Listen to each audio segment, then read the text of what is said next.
Welcome back friends, welcome to our channel JIV and CIV Made Simple. So this is our day number 6 10-minute miracle series. This is part 6 of our miracle series, and today we are going to revise our unit number 34 based on interconnectedness of market and market dynamics in just 10 minutes. We will not only cover theory, we will also provide you related MCQs and also proper explanation. If you want to view other 10-minute miracle videos, for module C, I have created a playlist. The link of playlist is provided in the description section. Kindly go through. Now let's begin. First thing first is that financial market are all linked, right? Like if we talk about the forex market, if we talk about the credit market, as you can see, the financial market is all linked, like money market, forex, security, credit, derivative, insurance, pension. When one market moves, other feels the impact, and this is called coupling effect. This is also called the contagion effect, and it can spread problem across the globe. Now technologically, like e-payments, right? So you can see it market capital mobility, and facilitator is unrestricted market access. So this contagion effect is another important thing. Now technology like e-payment, communication, and new monetary policy have changed how this market work. You can see like communication reduces arbitrage, it boosts our cross-border fund. Now the monetary policy has shifted. It is easier to move money across border, and global rules help make market more competitive. Global standard harmonize, enhancing competition. Why does this matter? Because it stop price gap. You can see it stop price gap, and it ensure efficiency and lets different markets serve various needs, right? And it helps country becoming global and regionally finance center. Country that embrace this can become major financial hub, boosting their growth. So through things we have seen is that technologies, adoption of technologies, it has helped in real terms, and the linking of financial market called coupling effect and contagion effect. So positive aspect also, there are pros also, and there are cons also. Now let's move on to the next slide, and let's see the financial market involve many players. What are the major participants? Like bank, NBFCs, mutual fund, insurance, mortgage firm, long-term financial institutions. In India, reforms have made market more efficient, reduces arbitrage, increase competition, deepening market. India is also opening up to the world, that is called global integration, allowing global capital to flow more freely. And if we talk about this market integration, so how does integration happen? This integration happen at three level. The first level is domestic level.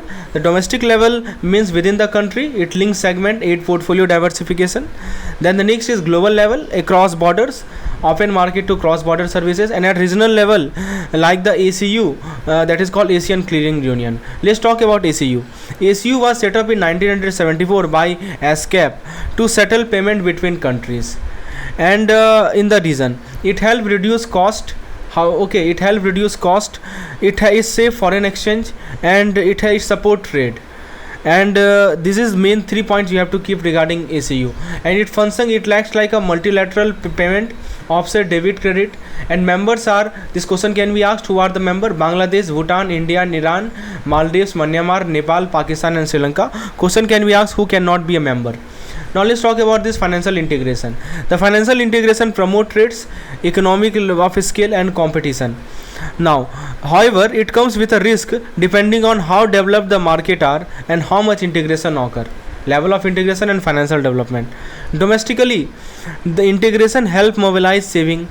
It absorbs shock, and it also boosts growth. So this integration, this domestic financial integration, it improves governance, it boosts growth and stability. Globally, it allows risk sharing and improve efficiency, but can also lead to issues like volatile capital flow. These are the risks because of the financial integration. Direct investment, if you want to get detailed knowledge about this, what is this volatile capital flow, you can enroll in our video courses where I have explained each and every topic in detail. Now direct investment are more stable, but exchange rate and inflation poses risk. Exchange rate issues, inflation, all of them poses risk. Policies like capital account convertibility must balance these challenges. Hedging can protect risk against exchange rate volatility, but it is costly, as it was seen in the past crisis. Yes, obviously hedging can reduce this exchange rate volatility, but the main factor is that cost measures, right? Now, let's move on to the money market in India. In India, the money market is impacted by the rate changes and the RBI role in managing liquidity. The weighted average call rate, that is called WACR, the weighted average call rate and the government security yield reflect how bank need liquidity, especially at the fiscal year end. So WACR is spread widened at the fiscal year end, and government security yield track money market rate linked to repo rate. Now banks are plays a key role in policy pass through via lending rate. Now if we talk about RBI monetary policy, so RBI monetary policy affect lending rate through factors like competitions, inflations, exchange rate flexibility. Through these factors, RBI monetary rate influences affect lending rate.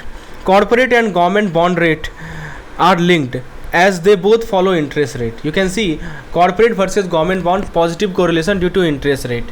In the credit market, bank lending plays a big role, but non-banking financial finance also matters. However, some challenges like rigid deposit rate, you see some challenges like rigid deposit rate, like informal finance also slow down the impact of the policy.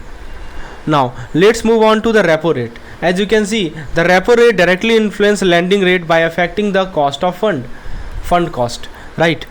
In capital market, bonds and money market usually move together. Bonds and money market moves together in the capital market, while equity moves in opposite direction. Remember it. Higher bond yield, so try to understand, if bond yield is higher, okay, so higher bond yield, it pushes the stock down, and lower yield boosts them. So you can see rising bond yield lower stock indices, falling yield boosts them. Now in the forex market, you can see opportunity cost, higher bond yield cause equity underperformance. You can see bond and equity moves opposite, as I have told you just now. Now global coupling, domestic market aligning with international center like Nifty 50 and S&P correlation. As the international center moves, so as domestic market move. This is called global coupling. In the forex market, stock market, performance impact currency, right? So when forex investor pull out, the currency weaken, and when the market rises, it strengthen. Simple correlation. As for example, a strong Nifty 50 strengthen the INR, while a weak Nifty 50 weaken the INR. Integrated treasury operation help optimize funding between money and forex market. You can see this interconnectedness of forex market. Integrated treasury option, it manages funding. You can see Nifty 50 and USD INR correlation. A strong Nifty 50 strengthen INR, weak Nifty 50 weaken INR. So there is a negative correlation, right? And stock market decline causes FII withdraw, foreign institutional investor withdraw, weakening currency. Market boom attract FII, strengthening currency. So you can see interconnectedness of forex market, right? Stock market and forex market closely interconnected. Now optimization, improve asset liability management, exploit arbitrage. So in the past, forex and treasury operation were separate, but now it has interconnected. This is what historical context. That means forex handled separately from treasury, but now they are combined, as we have seen in the previous slide. That you can see when our currency weakening, stock market rely on FII investment, stock market decline cause FII withdrawal, right? So now they are connected. This change was driven by interest rate deregulation and exchange rate liberalization, forex derivative growth, and advancement in technology. As integrated treasury focus on managing reserves like CRR, SLR, investing in securities, government and non-government securities, and optimizing the balance sheet. These three things are the main focus of treasury operation, right? So it also handles liquidity. Integrated treasury also handle liquidity. It also optimize the balance sheet, right? It also manages market risk and look for arbitrage opportunity, asset liability management, liquidity and fund management. These are the functions of integrated treasury. Question can be asked: reserve management, liquidity management, asset liability management, risk management, right? Also it gains profit from arbitrage. In short, integrated treasury operation help manage fund more efficiently, ensuring better performance. And when effect refers to how economic crisis is spread across region due to interconnected financial system. Since our financial system is interconnected, so if one market fail, it can create ripple effect impacting other market globally. For example, in 1997 Southeast crisis, Asian crisis, excess dollar denominated debt led to economic trouble spreading across Asia and beyond. On other instance, is taper tantrum in 2013, where the US reduced its bond purchase, causing emerging market currency to drop. So the interconnectedness of global and Indian financial market bring both benefit and risk depending on the level of integration. Now let's move on to first MCQs that we have.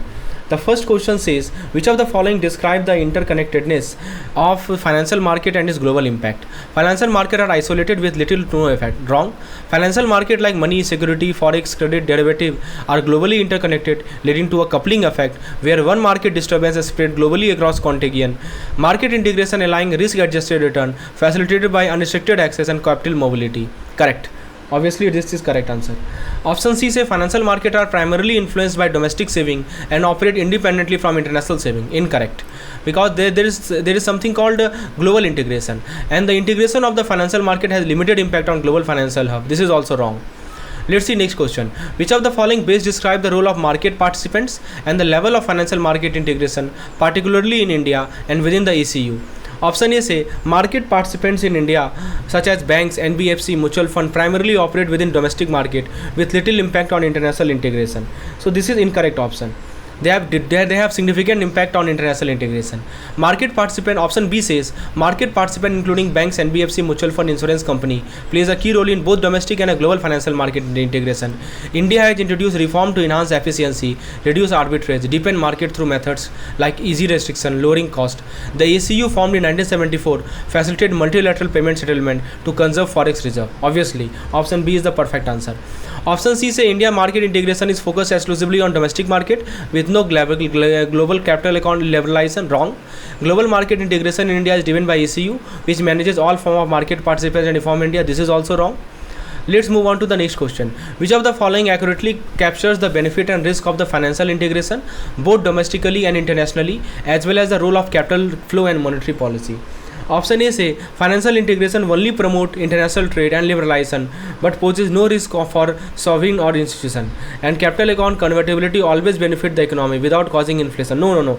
Capital account convertibility has negative impact also. It's not like that always cause positive effect only. So option A is wrong. Option B says that financial integration promote trade, economic of scale, competitiveness, liberalization, while its cost vary depending on level of integration. Domestically, integration mobilize saving, absorb shock, and improve governance, leading to growth and stability. This is correct.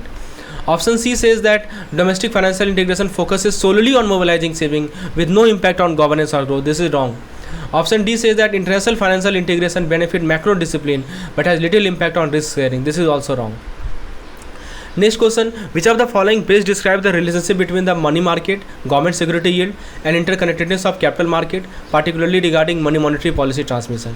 Option A say the WSCR spread remain constant throughout the year and government security yield have no correlation with repo rate. This is completely incorrect.